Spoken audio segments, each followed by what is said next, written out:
In the roaring 1920s, America was alive. Jazz filled the air. The economy soared, but behind the laughter, something began in silence. Calvin Coolidge, the quietest man to ever hold office. He rarely spoke, yet every decision he made echoed for decades. Under his administration, the first secret military contracts were signed with private corporations, allowing businesses to fund and influence defense research outside public knowledge. Coolidge never explained it. He just smiled for photographs and said almost nothing. But in that silence, the military-industrial complex was born. Fade to a, quote, "The business of America is business," Calvin Coolidge. And that one line would define the next century. The Great Depression shattered America. Families starved. Factories closed. But while millions lost everything, a few gained something greater than money: control. Herbert Hoover watched it crumble. Franklin D. Roosevelt rebuilt it. But his New Deal wasn't just an economic plan. It quietly linked government and industry forever. Defense spending, research labs, war preparation, all funded by the same invisible network that began under Coolidge. By World War II, that alliance had matured. The US wasn't just fighting enemies. It was building an empire of contracts, corporations, and covert influence. Montage of World War II footage. Factory workers, planes assembling. For every bullet made, someone profited. And from then on, war meant business. President Truman authorizes the atomic bomb. The world changes overnight. And so does the structure of power. Under Truman, the CIA is created. The National Security Act of 1947 gives the government and those behind it the right to operate in complete secrecy. Surveillance, intelligence, and covert wars become the new tools of control. Then comes Dwight D. Eisenhower, the hero general. He saw the machinery firsthand and, in his farewell address, warned us all, beware the military-industrial complex. But by then, it was already too powerful to stop. A silent network linking presidents, defense companies, and intelligence agencies, all moving in perfect coordination. Unseen, untouchable. Nixon promised to restore trust. Instead, he exposed it. Watergate wasn't just about wiretaps. It was about control of information. When Nixon fell, the secret agencies didn't. They grew smarter, darker, more digital. Then came Reagan, the actor turned president. Publicly, he spoke of freedom. Privately, his administration approved covert operations from Latin America to the Middle East. The Iran-Contra affair. Money flowed, weapons moved, and presidents, even elected ones, seemed more like players than leaders. The alliance had evolved.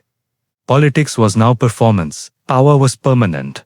George H.W. Bush knew the system better than anyone because he built part of it. As former head of the CIA, he understood how power operated behind curtains. When he became president, he didn't fight the shadow network. He used it.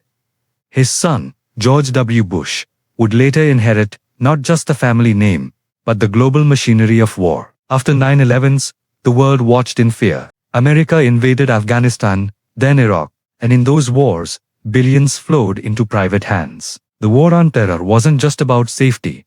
It was the largest expansion of secret funding in US history. The alliance had gone global. Technology replaced tanks. Drones replaced soldiers. The battlefield became invisible. Under Barack Obama, the use of unmanned airstrikes and cyber surveillance reached unprecedented levels. Under Trump, secrecy became politics itself. Classified documents, disinformation, online wars, all blurred into chaos. The same machine that began with Coolidge's pen now existed in every screen, every server, every shadow. America stands divided, rich in technology, poor in trust. The wars have changed form, but the pattern remains. Presidents come and go. The silent alliance stays. The military grows stronger. The corporations grow richer. And the citizens grow quieter. Every president swore to defend freedom, and maybe they did. But freedom without truth is a story half told. And perhaps that's America's greatest mystery. Not who holds the power, but why we choose not to see it. George Washington was born on February 22, 1732, in Westmoreland County, Virginia. His childhood was ordinary, the son of a modest planter, but the wild frontier taught him lessons that no classroom ever could. He learned to ride before he could write, to navigate forests before he could read maps, and to survive in silence. When he was just 16, he became a surveyor, exploring untamed lands beyond the Blue Ridge Mountains. Those early years gave him something rare, a sense of how vast America could be. He saw rivers no one had mapped, valleys no one had claimed, and he began to dream of a nation stretching from ocean to ocean. But fate had a harsher education in store. In his early 20s, Washington joined the British colonial militia and faced war for the first time, the French and Indian War. In 1754, at the Battle of Fort Necessity, his command ended in surrender. It was humiliating, yet the young soldier learned more from defeat than he ever could from victory. He saw arrogance destroy armies and poor planning cost lives. He watched brave men die because leaders refused to listen.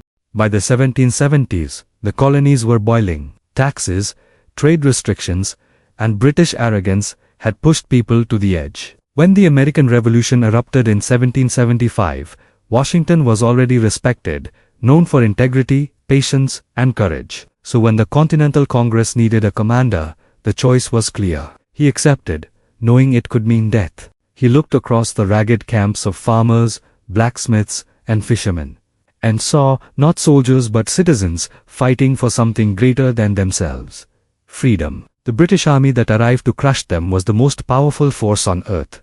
Washington's men had no uniforms, no money, and often no shoes. But they had belief. That belief was tested again and again. Defeat after defeat pushed them back across the colonies. Many called for surrender, but Washington refused to give up. He told his men, "Perseverance and spirit have done wonders in all ages." Then came the winter of 1776, the turning point. On Christmas night, as icy winds tore through the Delaware River, Washington made his boldest move. He led his army across the freezing water and struck the enemy at Trenton by surprise. It was a small victory on paper, but it reignited the revolution. From that moment, hope was alive again. Through 6 bitter years, he carried the revolution on his shoulders. He fought not just the British, but hunger, disease, betrayal, and doubt. At Valley Forge, his soldiers shivered barefoot in snow, many dying from frostbite and starvation. Yet they stayed because their commander stayed. Washington shared their suffering, walked among their tents, and gave them reason to believe the impossible was still possible. When the war finally turned in America's favor, and Yorktown fell in 1781, the world was stunned. The colonies had defeated the British Empire, and at the center of it all stood George Washington, tired, humble, and victorious. When the war ended, the people wanted to make him king. The army adored him. The nation trusted him completely. But Washington understood something most leaders never learn. Power is most dangerous when it is loved. He shocked the world by doing the unthinkable. He resigned his command and returned to his farm at Mount Vernon. In that single moment, he did what no conqueror before him had ever done. He gave power back to the people. Even King George III reportedly said, "If he does that, he will be the greatest man in the world." Washington's act of humility became the moral foundation of the new nation. He proved that America would not be ruled by swords or crowns, but by choice. But peace didn't last long. Without a strong government, the new United States was falling apart. States quarreled, debts mounted, and the dream of liberty threatened to collapse. So once again, the people turned to Washington. In 1787, he presided over the Constitutional Convention in Philadelphia, guiding the debates that shaped the U.S. Constitution. His mere presence kept tempers calm and reminded everyone of what they were building: a republic for all. 2 years later, the nation called him again, this time to lead it. In April 1789, standing on the balcony of Federal Hall in New York City, George Washington took the oath as the first president of the United States. As he looked out over the cheering crowd, he knew the weight that rested on his shoulders. There were no rules to follow, no examples to copy.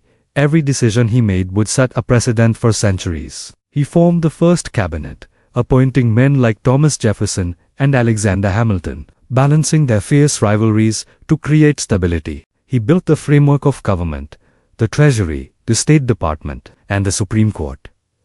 And though many urged him to rule like a monarch, he refused pomp and luxury. He chose the title Mr. President, not Your Majesty.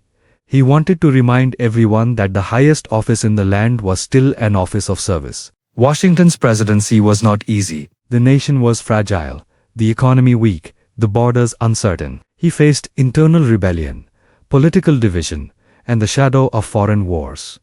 When farmers in western Pennsylvania rose up against whiskey taxes, Washington acted not with cruelty but with law. He personally led troops to show that order would be enforced, but once the rebels surrendered, he pardoned them. He proved that strength could exist without tyranny. He also navigated dangerous global politics. Britain and France were at war again, each demanding American loyalty, but Washington declared neutrality, insisting the young nation must not be dragged into Europe's endless conflicts. It was a wise decision that preserved the country's survival. He oversaw the creation of a national bank, a stable currency, and a functioning military. He helped establish the capital that would bear his name, Washington, D.C. Every step he took transformed fragile freedom into lasting structure. Yet politics were changing. Factions emerged. Federalists on one side, Democratic Republicans on the other. Washington watched with sadness as the unity he had fought for began to fracture. He warned his nation that political parties could one day become potent engines of division. He feared the very seeds of conflict that would later test America again and again. After 8 years in power, Washington made one final, selfless decision. He refused to run for a third term, even though the people begged him to stay. He believed leadership should never become ownership. In his farewell address of 1796, he left behind words that would echo through every generation. Observe good faith and justice toward all nations. Cultivate peace and harmony with all. Avoid entangling alliances. Beware of the spirit of party. Then he returned home to Mount Vernon, to the quiet life of a farmer. He spent his final years tending his land, visiting friends, and watching the country he built begin to grow. On December 14, 1799, George Washington died at age 67. The news spread slowly, but when it reached the towns and farms of America, bells tolled and people wept. There was no royal funeral, no crown laid to rest, only the flag he had helped raise flying half-mast across a grateful nation. George Washington was more than the first president. He was the compass that set America's direction. He proved that leadership is not about command, but about character, not about the hunger for power, but the discipline to walk away from it. Every president after him would take the same oath to preserve, protect, and defend the Constitution that Washington made real. Every soldier would march under the flag that his courage kept alive, and every citizen would inherit the freedom that his restraint made possible. He did not live to see the vast empire America would become, but it was his hands that laid its foundations. George Washington didn't just win a war.